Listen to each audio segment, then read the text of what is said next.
Bradesco. Entre nós, você vem primeiro. Olá, boa noite. Boa noite. Os acidentes com morte envolvendo motociclistas aumentaram neste ano no estado de São Paulo. Já na capital, as ocorrências deste tipo caíram graças a uma mudança na sinalização das pistas. Na cidade que não para, eles estão sempre com pressa. As chamadas e entregas pedem passagem. Agora eu tô com umas 25 entregas, eu já fiz em base de mais umas 15. Para isso que a gente está na rua, para salvar o tempo de todo mundo aí. Muitas vezes, quando a pressa é grande e a imprudência e o descuido atravessam o caminho, os acidentes são um freio.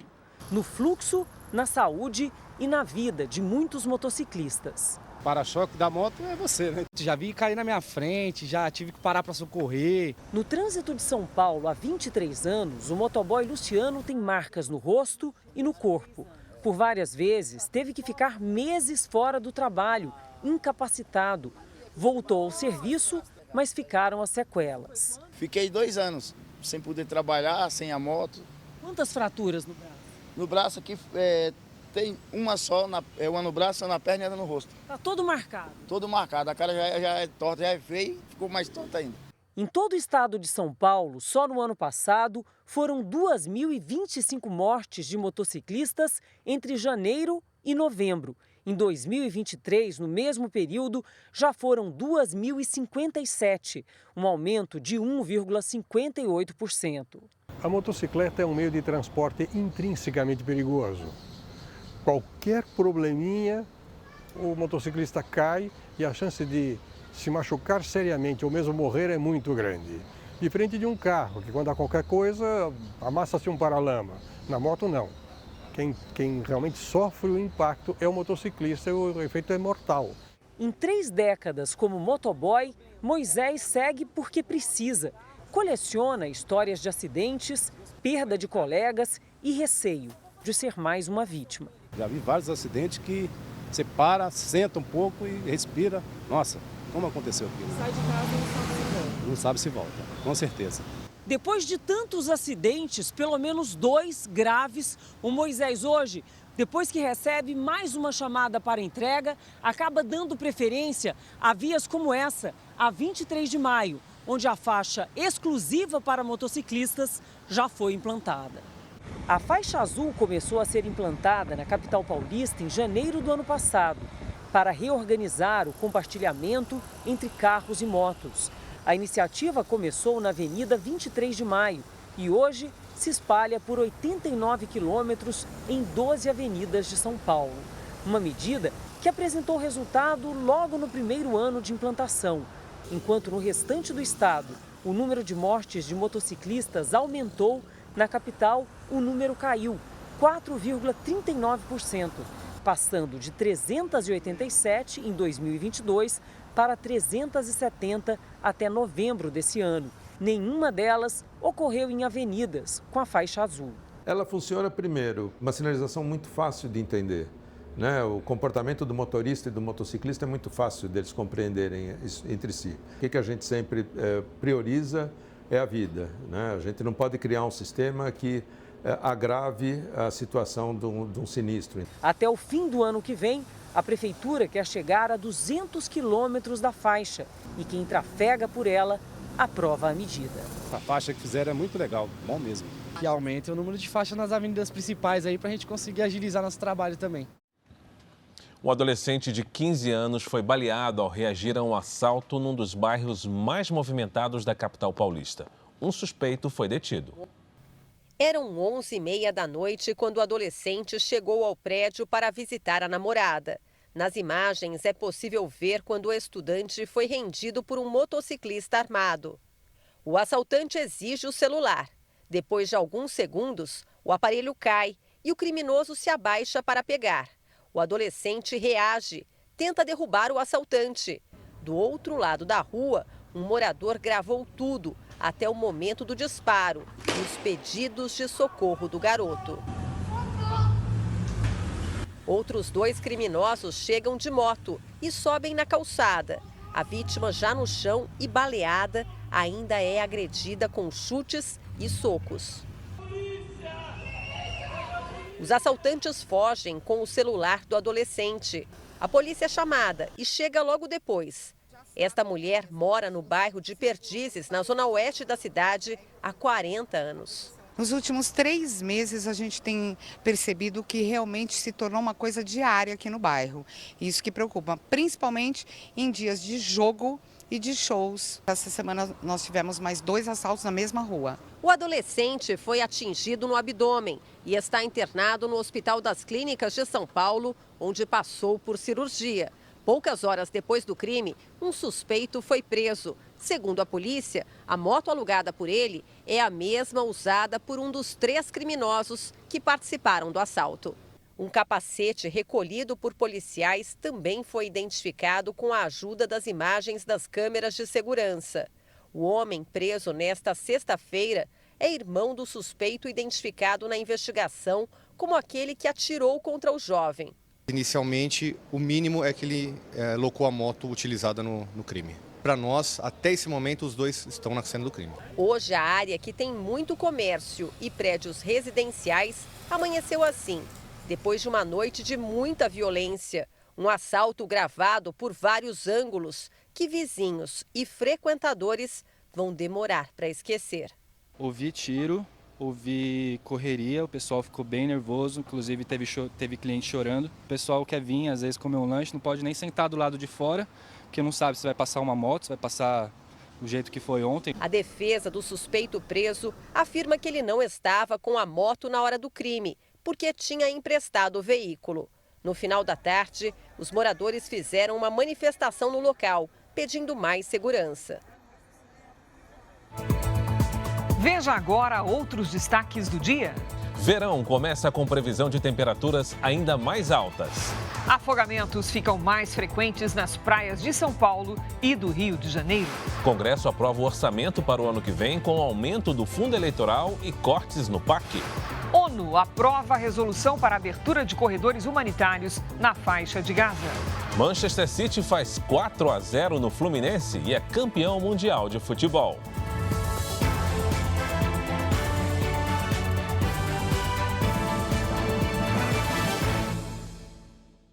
Oferecimento Bradesco. E para você, o que vem primeiro em 2024?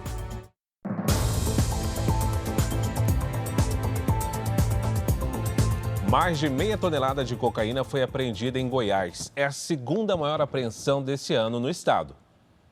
O caminhão estava carregado com 40 toneladas de milho. Mas no meio da carga, uma surpresa, também havia cocaína pura. Foram encontrados 16 pacotes, totalizando meia tonelada da droga.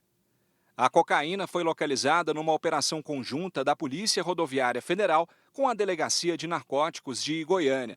O que chamou a atenção dos policiais é que a droga estava dividida em 3 selos diferentes. Os selos podem indicar várias coisas, desde quem produz aquela droga, pureza que aquela droga tem, ou simplesmente para dividir, quando se chega no destinatário, e saber para quem é qual droga, né? Porque às vezes a gente tem um remetente da droga, mas no destino dela tem mais de um destinatário. De acordo com a Polícia Rodoviária Federal, até a semana passada foram apreendidas quase 44 toneladas de cocaína neste ano nas rodovias federais de todo o Brasil. Em 2022, foram mais de 58 toneladas. Por estar na região central do Brasil, boa parte da droga que sai de países vizinhos da América do Sul passa por Goiás. O estado é o 5º com mais apreensões neste ano. Mato Grosso do Sul lidera a lista, seguida por Mato Grosso. No caso da apreensão de hoje, o motorista do caminhão foi preso em flagrante.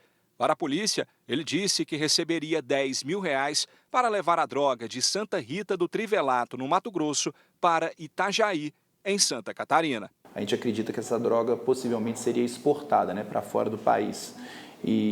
Mas como ela foi apreendida dentro do estado de Goiás, fora de rodovia, né, já dentro da cidade, é possível também que essa droga, ou pelo menos parte dela, fosse ficar dentro do estado para ser disseminada aqui. Mais de 5 milhões de veículos devem deixar a capital paulista rumo ao litoral e ao interior do estado neste fim de ano. O nosso colega Guilherme Mendes está na rodovia dos imigrantes e traz mais informações. Olá, Guilherme, boa noite. Qual é a situação de momento? Olá, Cris. Olá, Fara. Boa noite a todos. Pois é, o movimento começa a ficar intenso aqui na rodovia dos imigrantes. Tanto que desde a hora que a gente chegou até agora, o volume de carros aumentou bastante. A rodovia liga a capital ao litoral sul do estado de São Paulo. Segundo a estimativa da concessionária, é que mais de 1.100.000 veículos passem por aqui rumo à Baixada Santista entre o Natal e o Ano Novo. O sistema Anchieta Imigrantes opera agora com 7 faixas liberadas para quem for para a praia e 3 para quem pretende seguir para São Paulo. Quem segue para o litoral norte pela Ayrton Senna ou pela Tamoios precisa ter paciência. A viagem, que geralmente leva 2 horas, hoje está durando mais de 5. Na rodovia Castelo Branco, no sentido interior, o trânsito começou a ficar mais intenso no fim da tarde, como mostram essas imagens feitas pelo helicóptero da Record. A orientação, claro, da Polícia Rodoviária Federal é manter a paciência e, principalmente, não consumir bebida alcoólica, manter uma certa distância do veículo da frente e, em caso de chuva ou neblina, como está agora, ter ainda mais atenção. E, principalmente, Cris e Fara, ter atenção e paciência redobrada, porque o importante é chegar, né, Cris e Fara? E chegar em segurança, não é, Guilherme? Obrigada. Em Minas, o movimento é intenso na rodovia Fernão Dias, que liga Belo Horizonte a São Paulo. Segundo a concessionária que administra esse trecho, 1.100.000 veículos devem passar por lá até segunda-feira. O motorista também enfrenta lentidão na BR-381, que liga a capital mineira do litoral do Espírito Santo. Chove agora no local. O tráfego também é intenso na BR-040, que liga Minas Gerais ao litoral do Rio de Janeiro.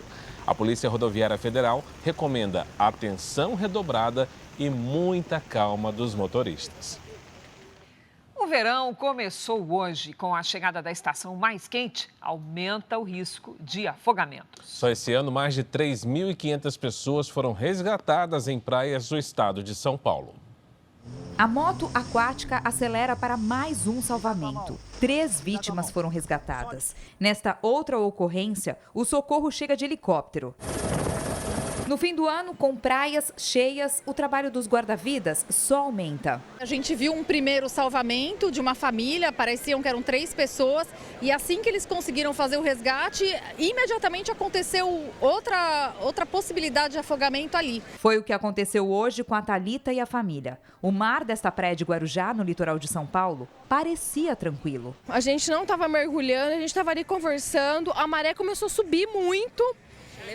E começou a levar a gente. Os bombeiros agiram rápido e salvaram os 3. O local tem muita sinalização de risco e prevenção dos bombeiros. Mesmo assim, é um dos pontos do litoral paulista com mais salvamentos. Aqui no estado de São Paulo, o número de mortes por afogamento está menor este ano em relação a 2022, quando 90 pessoas perderam a vida nas praias paulistas.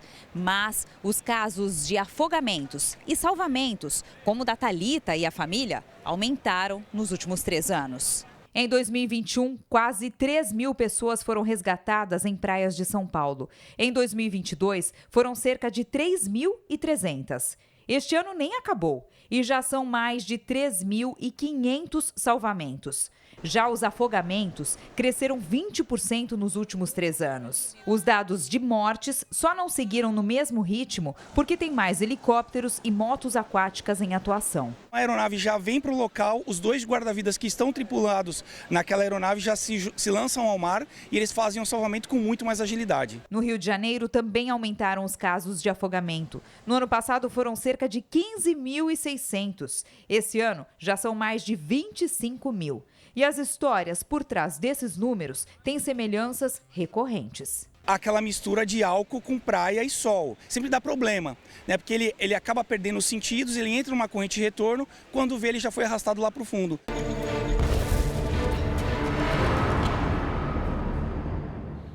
O terceiro grupo de brasileiros e familiares que estavam em Gaza já deixou o Egito no avião da FAB. A chegada está prevista para amanhã em Brasília. Hoje foi revelado que um refém com cidadania israelense e americana morreu no cativeiro do grupo terrorista Hamas. O refém Gadi Hagai, de 73 anos, morava no kibbutz Nir Oz, um dos locais atacados pelo Hamas no dia 7 de outubro. Hagai foi ferido a tiros pelos terroristas e levado para a faixa de Gaza. O Fórum das Famílias dos Sequestrados e Desaparecidos afirmou que o corpo ainda está em poder do Hamas. Haggai é o primeiro sequestrado americano a morrer em Gaza. A mulher dele, Judith, ainda está em poder dos terroristas. Com a guerra começando a 12ª semana, parentes dos reféns decidiram entrar com um processo judicial contra o Comitê Internacional da Cruz Vermelha. Eles dizem que a organização não cumpriu com a obrigação de proteger a vida dos sequestrados e que é preciso fazer mais para convencer o Hamas a liberar o acesso de médicos. Depois de 4 dias de negociações intensas, o Conselho de Segurança da ONU aprovou uma resolução pedindo o envio de mais ajuda humanitária aos civis em Gaza, em segurança e sem obstáculos, usando todas as rotas disponíveis. No total, foram 13 votos a favor e nenhum contra, mas os Estados Unidos e a Rússia se abstiveram. A frase que falava sobre a suspensão urgente das hostilidades foi retirada do texto. Em vez disso, o documento pede a criação de condições sustentáveis para que as agressões cheguem ao fim. Antes da aprovação da resolução, mais de 300 caminhões foram vistos na fronteira entre Israel e Gaza. Segundo o exército israelense, eles transportavam alimentos, água e suprimentos médicos. O terceiro grupo de brasileiros e familiares que estavam em Gaza já deixou o Egito num avião da FAB com destino ao Brasil. A chegada das 32 pessoas em Brasília está prevista para amanhã deste sábado. A polícia da República Tcheca divulgou hoje detalhes da investigação sobre o tiroteio em uma universidade de Praga. De acordo com as autoridades, 13 vítimas morreram no local e outra no hospital. O 15º morto é o próprio atirador, que tinha 24 anos e não teve a idade revelada. Novos vídeos mostram o homem em ação no telhado da universidade. Ele acabou cercado pelos agentes. O atirador já era investigado por outras mortes. A de um homem com a filha de 2 meses há 1 semana e a do próprio pai, morto ontem. A polícia informou ainda que 27 pessoas foram internadas, 13 estão em estado grave. De volta ao Brasil, o Congresso aprovou hoje o orçamento de 2024. A verba para o fundo eleitoral aumentou. Por outro lado, houve corte nos recursos para o PAC, o Programa de Aceleração do Crescimento. Depois de meses de debates e negociações, a votação do orçamento em plenário prometia ser tranquila, mas não foi o que aconteceu. O presidente do Senado, Rodrigo Pacheco, tentou reduzir o fundo eleitoral das eleições do ano que vem de quase 5 bilhões para 2 bilhões de reais, o mesmo gasto nas eleições municipais de 2020. Se houvesse acordo de plenário, poderia ser feito um adendo ao parecer do eminente relator com o valor de 2020 corrigido, já definido esse valor com valor menor do que os 5 bi. Segundo, o saldo dessa redução retornaria às emendas de bancada para os estados da federação. A movimentação de Rodrigo Pacheco causou desconforto entre os líderes partidários, porque o valor do fundo eleitoral já estava acordado. Na avaliação de parlamentares, Rodrigo Pacheco jogou sozinho e para a plateia nessa discussão. A movimentação nos bastidores foi tão intensa que até o presidente da Câmara, Arthur Lira, teria reclamado com Pacheco. Realmente é um valor alto. A gente precisa discutir a unificação das eleições, mas não dá para fazer uma comparação com a eleição passada que nós tivemos uma pandemia, senhor presidente. E isso foi uma eleição completamente atípica. Quando você olha dentro desse montante, os 4,9 bilhões, nós estamos falando de uma fração muito pequena. Então a democracia tem um custo. Além do fundo eleitoral de quase 5 bilhões de reais, o texto aprovado pelo Congresso mantém a meta fiscal de zerar o déficit público. Prevê ainda que o salário mínimo poderá passar de R$ 1.320 para R$ 1.412 e estabelece o valor recorde de 53 bilhões de reais em emendas parlamentares. Segundo o relator do orçamento, o aumento das emendas se deve às mudanças das regras fiscais, com o fim do teto de gastos. Acabando o teto fiscal, veio o arcabouço. Logicamente que o arcabouço teve essa flexibilização, podendo o governo aumentar as despesas e, logicamente, que aumentou essas emendas aqui do Congresso Nacional. O governo conseguiu amenizar um corte no Programa de Aceleração do Crescimento, o PAC, que poderia chegar a 17 bilhões de reais. Depois de muita negociação, o corte chegou a 7 bilhões, o que vai garantir 54 bilhões de reais para o programa no ano que vem.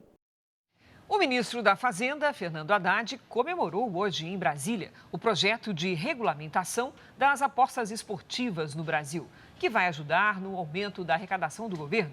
Fernando Haddad também admitiu que o salário mínimo deve ficar abaixo do esperado. Logo cedo, o ministro da Fazenda chamou os jornalistas para um café da manhã. Fernando Haddad comemorou o projeto que regulamenta a tributação das apostas esportivas, as chamadas bets.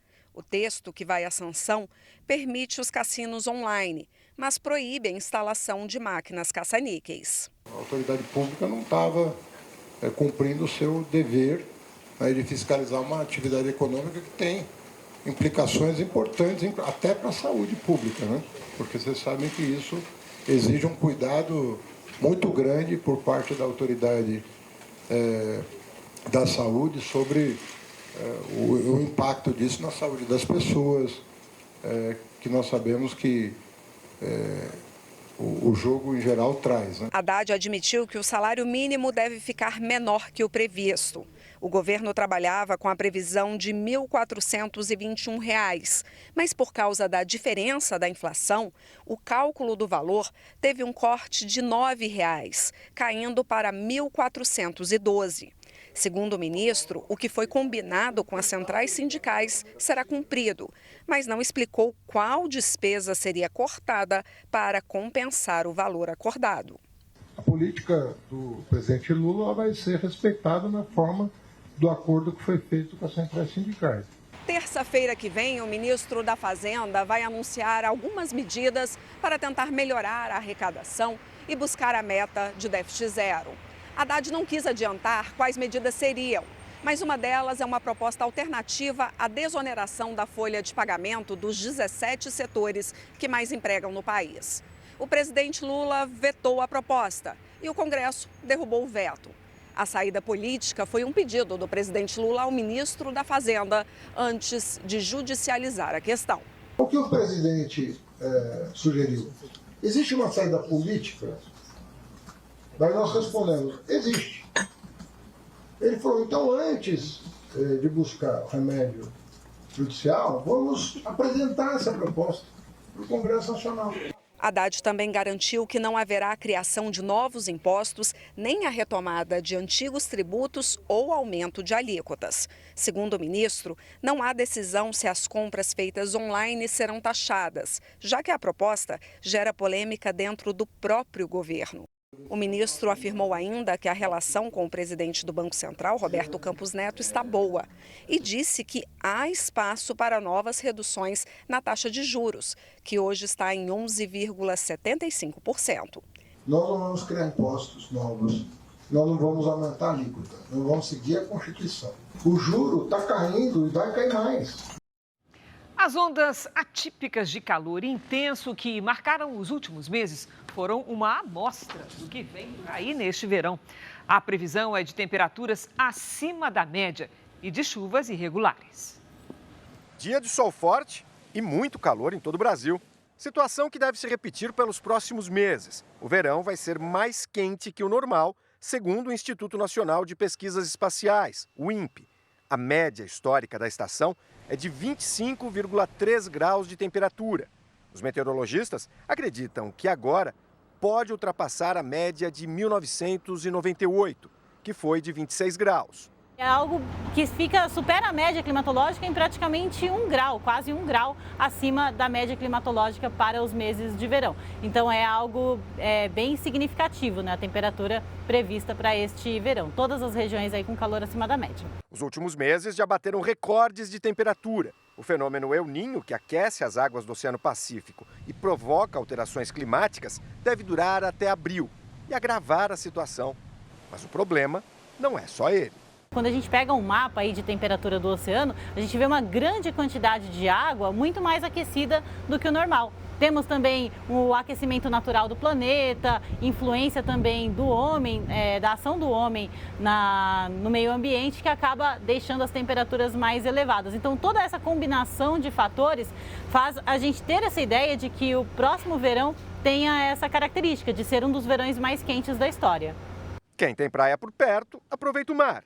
Quem não tem, se vira como pode. Em São Paulo, as piscinas ficaram cheias. Cara, tá gostoso, tá uma delícia, viu? Nesse verão aí que começou, a melhor coisa que tem é uma piscininha. Gostoso demais, tá calor, deu uma fugidinha do trabalho para dar uma refrescada, porque o calor continua, né? Aqui na capital paulista acabou de chover, agora tá sol e continua muito calor. Um dia típico do verão, mas a previsão não é de que a estação seja assim em todo o país. De acordo com o INPE, vai faltar chuva no norte e no nordeste. Já no extremo sul do país, a previsão é de temporais ainda mais intensos do que o normal para essa época do ano. Essa é uma chuva mal distribuída, uma chuva irregular. Não serão dias chuvosos, né? Aquele dia com muita nebulosidade, com poucas aberturas de sol, como tivemos nos últimos 3 verões. Agora teremos dias ensolarados, com sol pela manhã, temperaturas ganhando elevação muito rápido, subindo muito rápido, e as pancadas de chuva volumosas e com tempestades acontecem principalmente no período da tarde. Agora vamos conversar com a Lidiane Sayuri para saber como é que vai ficar o tempo no primeiro fim de semana do verão. Olá, Lid, boa noite. Tá pronta para o calorão? Pronta para o calor e para os alertas. Também tem alerta de temporal nesse fim de semana na região sul. Cris, boa noite para você. Fara, muito boa noite. Boa noite a todos que nos acompanham. Neste momento, as imagens de satélite mostram muitas nuvens carregadas sobre a maior parte do país. Amanhã, as pancadas de chuva devem atingir todas as regiões, principalmente à tarde. No sul, a formação de um novo ciclone extratropical deixa mais de 1.100 municípios em alerta para temporais até segunda-feira. A chuva pode vir com granizo e ventanias. No norte, previsão de temporais isolados. Neste sábado à tarde, faz até 36 graus no Rio de Janeiro. Em Campo Grande e em Rio Branco, máxima de 31. Em Teresina, até 33. Para quem estiver ou for para o litoral, muito cuidado. Em Laguna, Santa Catarina, a chuva aperta amanhã à tarde e segue até o Natal. Na Baixada Santista, São Paulo, fim de semana com mais sol do que chuva. Em Trancoso, na Bahia, sábado e domingo de tempo firme com calor de 30 graus. Em Natal, no Rio Grande do Norte, chuva leve no começo do dia. Em São Paulo, tempo abafado, com chuva rápida à tarde. No sábado, máxima de 34. No domingo, faz até 31. Vamos direto ao Tempo Delivery, porque a Natália está de olho na previsão para Tramandaí, no Rio Grande do Sul. Lidiane. Vamos lá, Fara. Natália, seja bem-vinda aqui ao Tempo Delivery. Olha, tem alerta de temporais a qualquer hora, com risco de trovoadas e ventanias. No sábado, a temperatura não passa dos 23 graus. No domingo e na segunda, máxima de 25. O Diego é de Palmas, Tocantins. Cadê o Diego aqui na nossa tela? Boa noite, Diego. O sol aparece, as nuvens aumentam à tarde e pode chover em alguns bairros da cidade. A temperatura fica ali na casa dos 35 graus no sábado, no domingo faz até 36. Previsão personalizada para qualquer cidade do Brasil e do mundo é aqui mesmo no Tempo Delivery. Basta mandar o seu pedido pelas redes sociais com a hashtag você no JR. Cris, Fara, até amanhã. Até amanhã, Lidy. Até, Lidy. Veja ainda hoje no Jornal da Record. Pela primeira vez, brasileiros que se declaram pardos são maioria da população. Traficante de animais é preso na Grande São Paulo. Ele mantinha em cativeiro mais de 50 pássaros silvestres. Senado envia à sanção o projeto que permite à Ancine fiscalizar pirataria audiovisual.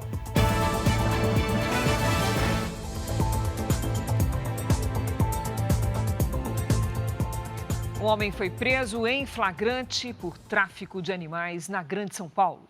Com ele, a polícia apreendeu mais de 50 animais silvestres. O tráfico de animais silvestres é crime inafiançável, punido pela Lei de Crimes Ambientais. A atitude suspeita do motorista deste carro chamou a atenção da polícia. Na abordagem, os policiais viram 2 gaiolas no banco de trás do veículo. Em uma delas, tinha vários pássaros. Era só o começo. Na casa do homem, em Barueri, na Grande São Paulo, foram encontradas muitas outras gaiolas com mais pássaros, além de um jabuti e um filhote de coati. 9 aves já estavam mortas. Muitos deles sem água, sem comida, colocando vários animais da mesma espécie na mesma gaiola, o que configura, além de tudo, maus tratos. Os animais foram trazidos para este centro de recuperação na zona leste de São Paulo. Aqui vão receber atendimento médico veterinário. A perspectiva é de que sejam devolvidos em breve à natureza, mas isso não vale para todos, já que diversas aves chegaram ao local com vários ferimentos. Luiz Gustavo da Silva, de 25 anos, foi preso em flagrante por crime ambiental. Segundo a polícia, ele trazia os animais silvestres do Nordeste e vendia pelas redes sociais. Gustavo já foi preso uma outra vez pelo mesmo crime. Agora, ele foi multado em R$ 196 mil. Segundo a Rede Nacional de Combate ao Tráfico de Animais Silvestres, todos os anos, 38 milhões de animais são retirados da natureza no Brasil e 9 entre 10 morrem durante o transporte ilegal. Em Portugal, um ex-secretário de Estado confirmou que se encontrou com o filho do presidente do país quando soube da história de duas gêmeas brasileiras que precisavam de um tratamento de saúde milionário. Elas receberam assistência em um hospital de Lisboa. O Ministério Público português investiga o caso porque há suspeita de favorecimento indevido. As gêmeas brasileiras receberam o medicamento que custa o equivalente a mais de 20 milhões de reais no maior hospital de Portugal. O resultado da auditoria realizada pela Unidade de Saúde confirmou que o então ministro da Saúde, Lacerda Salles, marcou a primeira consulta para as duas meninas. Depois de dizer que desconhecia a situação, Lacerda Salles voltou atrás essa semana e disse que soube do caso das gêmeas pelo filho do presidente da República de Portugal, mas que não marcou nenhuma consulta. Marcelo Rebelo de Sousa também mudou o discurso de não saber de nada. Quando o caso veio à tona pela imprensa portuguesa, o presidente confirmou que recebeu apenas um e-mail do filho. Nuno Rebelo de Sousa vive no Brasil, onde é presidente da Federação das Câmaras de Indústria e Comércio de Portugal. Mas o presidente português negou qualquer intervenção no caso. O certo é que em 2020, as duas crianças brasileiras receberam o tratamento com o medicamento mais caro do mundo para atrofia muscular espinhal pelo Serviço Nacional de Saúde. Isso depois de conseguirem, em tempo recorde, a nacionalidade portuguesa. O processo levou apenas 14 dias. A mãe das gêmeas disse que enviou e-mail pedindo ajuda a muitas pessoas, mas negou ter passado à frente por indicação. Além da auditoria interna realizada pelo Hospital Santa Maria, onde as duas receberam o tratamento, o caso também está sendo investigado pelo Ministério Público português. A Procuradoria apura se houve irregularidades no processo e se a família brasileira foi beneficiada por conhecer o filho do presidente da República. O medicamento já foi administrado a 33 crianças em Portugal desde 2019. A mãe das gêmeas, Daniela Martins, disse à nossa equipe de reportagem que foi comprovado pelo hospital que a família seguiu todo o protocolo necessário para o tratamento das meninas e manteve a declaração de que não houve favorecimento. Ela acrescentou que as gêmeas estão bem. Nós não conseguimos falar com Nuno Rebelo Sousa, filho do presidente de Portugal. Em Brasília, o Senado Federal encaminhou para a sanção do presidente Lula o projeto de lei que prorroga até 2038 a chamada cota de tela. O projeto obriga as TVs pagas do Brasil a incluírem na programação obras audiovisuais brasileiras. Entidades que representam o setor pedem a sanção integral do projeto. A medida tem como objetivo incentivar o consumo da produção audiovisual nacional. O texto também permite que a Ancine, a Agência Nacional do Cinema, possa intervir em casos de pirataria de obras audiovisuais na TV paga e na internet, além de interromper ou suspender o uso não autorizado de obras brasileiras ou estrangeiras protegidas por direito autoral. Segundo o texto, a medida é importante para agilizar o combate à pirataria de conteúdos audiovisuais. A Associação Brasileira de Rádio e Televisão defendeu o projeto de lei. Em nota, a Abratel diz que a proposta em questão não representa uma novidade, mas sim a consolidação e reforço de uma competência já estabelecida e em plena vigência. O intuito é conferir ainda mais respaldo legal à Ancine, fortalecendo sua capacidade de proteger as obras audiovisuais, tanto nacionais quanto estrangeiras, contra a pirataria.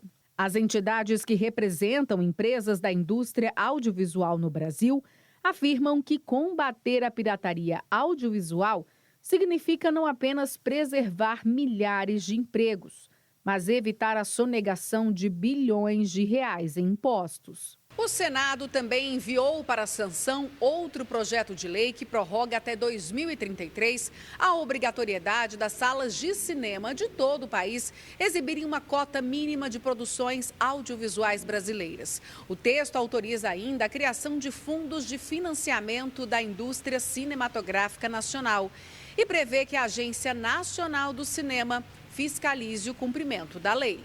O relator do projeto diz estar confiante na sanção integral do presidente Lula logo no início do ano. É bom para o país, é bom para o setor cultural, reafirma a nossa identidade cultural também. As pessoas podem se ver na TV por assinatura por meio de filmes, de séries que são feitas no Brasil e que retratam a nossa realidade. O presidente Lula voltou a reconhecer hoje que o governo não tem maioria no Congresso Nacional, mas comemorou a aprovação da reforma tributária nesta semana. O presidente participou da Expo Catadores, evento que reúne catadores e empresas de recicláveis em Brasília. O presidente já avisou que pretende descansar a partir do dia 26. Lula afirmou que o governo trabalha para tentar reduzir o preço da energia elétrica. Também anunciou que pretende usar prédios públicos para construir moradia para a população de baixa renda. Tem prédio que dá para ser transformado em moradia. Tem prédio que a gente tem que vender e utilizar o dinheiro para fazer outra coisa. A informação que eu tenho, Esther, é que só o INSS tem mais de 3 mil imóveis, sabe, que não serve para nada no INSS.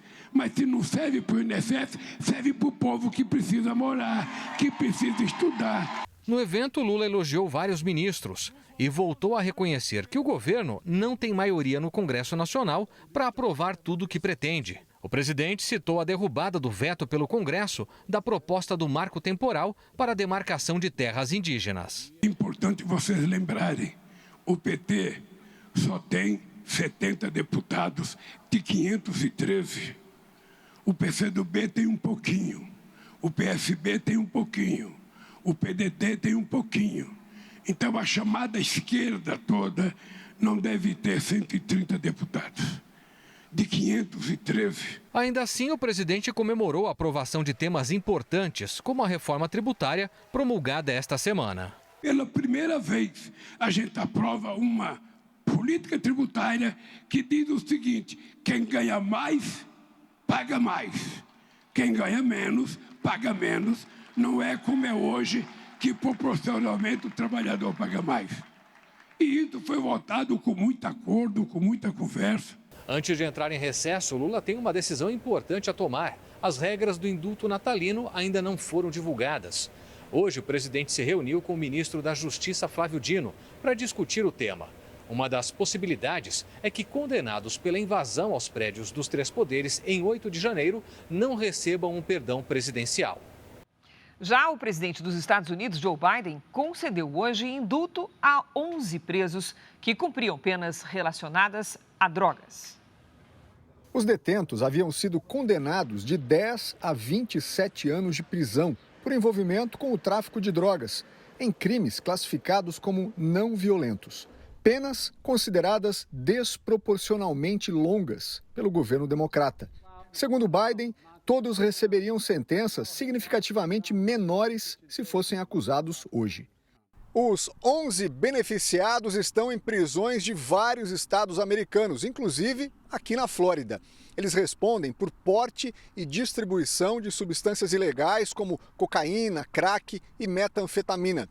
Os indultos permitem que os prisioneiros tenham acesso a benefícios sociais que facilitem a reintegração na sociedade. No ano passado, 75 presos por tráfico de drogas tiveram a pena revista.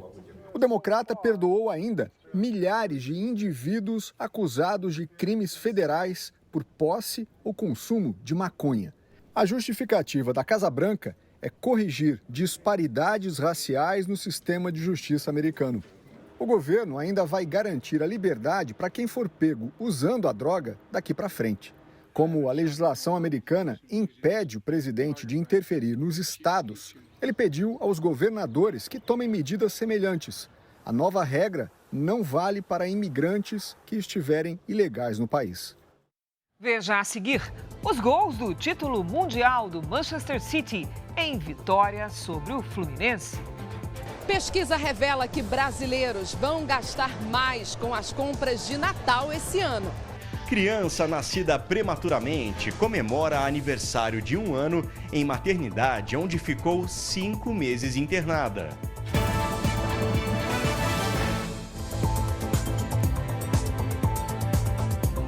E agora um convite. Venha com a gente fazer a diferença na vida de mais de 1.000 crianças e adolescentes com autismo e deficiência intelectual. Junte-se à Abades, uma instituição sem fins lucrativos que há mais de 70 anos oferece de graça escola, tratamentos de saúde, assistência social e inclusão no mercado de trabalho.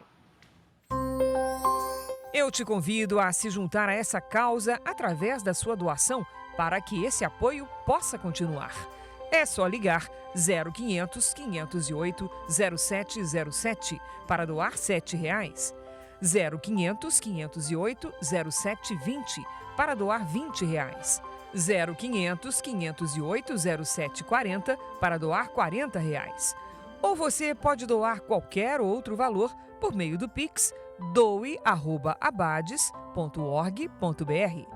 A sua doação vai direto para a instituição. E se preferir, aponte o seu celular para esse QR Code e você vai ser direcionado para a doação. Ajude a Abades a construir uma sociedade mais inclusiva. O número de brasileiros que se declaram pardos ultrapassou o de brancos, de acordo com dados do Censo 2022. Pela primeira vez desde que o item cor ou raça passou a fazer parte da pesquisa, esse grupo racial se tornou o maior no país. Elani não tem dúvidas na hora de marcar a opção de cor. Eu me declaro parda pela mistura de raças na minha família, uma miscigenação. O meu pai é afrodescendente negro e a minha mãe é branca, filha de português. Segundo o censo do IBGE, entre 2010 e 2022, o percentual de pessoas que se autodeclararam pardas aumentou de 43% para 45%, o que corresponde a 92 milhões de pessoas. Já a população branca, que era a maioria, caiu de 47% para 43%, mais de 88 milhões. A quantidade de pessoas que se consideram pretas saltou de 7% para 10%, o que representa mais de 20 milhões de pessoas. O censo constatou que o Pará tem o maior índice de pardos, enquanto o Rio Grande do Sul tem a maior proporção de brancos. A Bahia é o estado com maior percentual de pretos. Esses dados permitem retratar quem nós somos enquanto sociedade, quantos nós somos e quais são as características dessa população e como essa população vive, em que condições socioeconômicas. Isso é imprescindível para a elaboração de políticas públicas e para que a sociedade se conheça melhor. Uma pequena aeronave caiu em Biritiba Mirim, no interior de São Paulo. Segundo a polícia, o piloto perdeu altitude logo após decolar do aeroclube da cidade. A queda aconteceu na horta de uma propriedade rural. O piloto teve ferimentos leves e foi levado para um hospital da região. Segundo a Agência Nacional de Aviação Civil, o avião fabricado em 1989 estava em situação regular. A Polícia Federal prendeu hoje um homem conhecido por ser o segurança particular de Rubem Dario da Silva Vilar. Vilar é suspeito de ser o mandante dos assassinatos do indigenista Bruno Pereira e do jornalista Dom Phillips em 2022. O motivo da prisão foi porte ilegal de arma. Em Gramado, no Rio Grande do Sul, as famílias que tiveram que sair de casa por causa do risco de desabamento receberam autorização para voltar. Em novembro, um prédio de um bairro da cidade desabou durante o período de chuvas. Foi somente hoje que a Cleide pôde retornar para casa. De um lado, fica a vista para a Serra Gaúcha. Do outro, o que restou de uma barreira que cedeu em novembro. 32 dias nós ficamos fora. Eles disseram que está seguro, que vai ser monitorado o tempo todo, que não tem perigo. Jacir vive aqui há 32 anos. Mesmo feliz em poder passar o Natal em casa com a família, ele ainda não se sente seguro. Por enquanto ainda não. Por enquanto ainda não, por causa que já não sabe se vai descer ou não vai, né? Mais de 400 pessoas precisaram sair às pressas de casa após rachaduras tomarem conta do bairro. Um prédio de 9 andares desmoronou. Os moradores do edifício abandonaram o local horas antes do desastre. Peritos apontaram que o excesso de chuva causou o deslizamento. 8 famílias que estavam na área classificada como vermelha receberam a autorização para voltar para casa. A liberação ocorreu após a avaliação de uma empresa de engenharia e geologia contratada pela Prefeitura Municipal de Gramado. A Defesa Civil, que também acompanha o caso de perto, informou que vai ampliar o controle do volume de chuvas para alertar a população em caso de perigo. A água que desce pela encosta é drenada para evitar que o solo fique encharcado novamente. E olha só, Fara, o Natal este ano deve ser de mais presentes. É o que aponta uma pesquisa da Fundação Getúlio Vargas. A intenção de gastos teve um aumento de quase 7% em relação ao ano passado. É o melhor índice dos últimos 10 anos. 1, 2, 5 sacolas. Eu já deixei no carro e voltei para não ficar carregando um monte de bolsa. Bárbara garantiu presentes para a família toda. Esse ano deu para gastar um pouquinho mais, deu para presentear mais crianças, mais pessoas da família, então as coisas estão melhorando. Espero que continue assim. Às vésperas do Natal, o movimento neste shopping, na zona norte do Rio, é intenso. Mesmo deixando para a última hora, muitos consumidores parecem dispostos a gastar mais do que no ano passado. Marido, filhos, genro, até os cachorrinhos também. Todo mundo vai ganhar presente? Todo mundo, esse ano vai, todo mundo, com certeza. A verdade é que esse ano o brasileiro está mais mão aberta. Uma pesquisa revelou que a intenção de gastos com as compras de Natal registrou um aumento de 6,7 pontos em relação a 2022. Esse é o maior resultado nos últimos 10 anos. No Rio, segundo dados da Confederação Nacional do Comércio, as vendas de Natal devem movimentar 5,18 bilhões de reais. Pelo levantamento da Fundação Getúlio Vargas, a proporção de consumidores que planejam desembolsar mais de R$100 subiu de 24% em 2021 para 34,2% este ano. Mas quem quer economizar também tem opção. Os preços sempre são mais atrativos na Saara, mercado popular no centro do Rio. Dá para garantir aquela roupa nova, presente para as crianças e começar o ano novo com o pé direito. A gente tem que ficar verificando o preço para você poder comprar. Porque senão tu não compra nada. Só quero uma roupa para poder colocar algo novo e ficar com minha família e meus amigos, mas nada demais. Muito glamour eu deixo para o ano novo. E olha só o que aconteceu em Salvador. Fãs da cantora Beyoncé foram surpreendidos com uma apresentação ontem à noite. A cantora americana subiu ao palco segurando uma bandeira da Bahia durante o evento de lançamento de um documentário. É a primeira vez que ela vem ao Brasil em 10 anos e escolheu a capital baiana porque a cidade tem o maior percentual de negros fora da África, com 80% da população.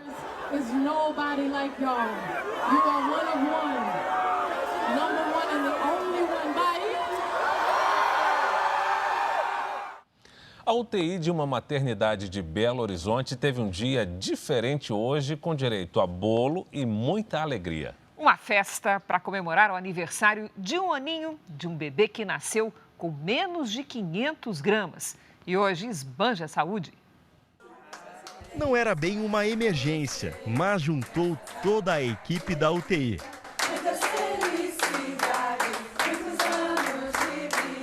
É o primeiro aniversário da Liz e a família resolveu comemorar com quem salvou a vida da menina. Era um bebê muito frágil, muito frágil. Qualquer coisa que a gente errasse ia ser o diferencial do bem e do mal dela. No início, a gravidez da Bruna foi tranquila, mas durante um ultrassom de rotina, os médicos notaram que o bebê não crescia como o esperado. Outros exames mostraram que a pressão arterial da mãe estava muito alta. Ela estava com um quadro de pré-eclâmpsia e, por isso, os nutrientes e o oxigênio não chegavam direto para a Liz. Com apenas 26 semanas, ou seja, pouco mais de 6 meses de gestação, os médicos decidiram interromper a gravidez. Ia ser melhor ela nascer, ela ia ter mais possibilidade fora do que dentro. Liz nasceu apenas com 470 gramas. Pequena e frágil, precisou de muitos cuidados. Ela demandou 100% de oxigênio, então o respirador ficava 100% quase o tempo todo. E com isso a gente tinha medo do sangramento cerebral, do problema ocular, coisas que a Liz precisava vencer. Liz virou o xodó da maternidade. Aqui é a segunda casa da Liz, porque o acolhimento que a gente teve, a amizade que a gente fez. Então eu tinha que trazer, a vitória não é só da família, a vitória é do hospital, é da equipe. A menina reagiu bem, ganhou peso.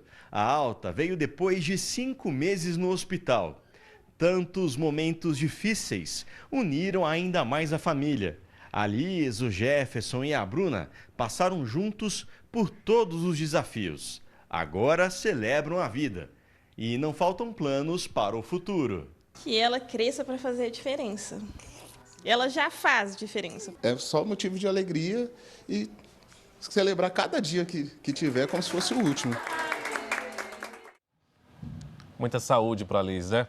O Jornal da Record termina aqui. A edição de hoje na íntegra e a nossa versão em podcast estão no Play Plus e em todas as nossas plataformas digitais. E à 00:30 tem mais Jornal da Record. Fique agora com a novela Jezabel. E logo depois de Quando Chama o Coração, tem Cine Record especial com o filme Traffic, Liberdade Roubada. Não perca! Record 70 anos tem a sua cara. Uma excelente noite para você. Ótima noite para você.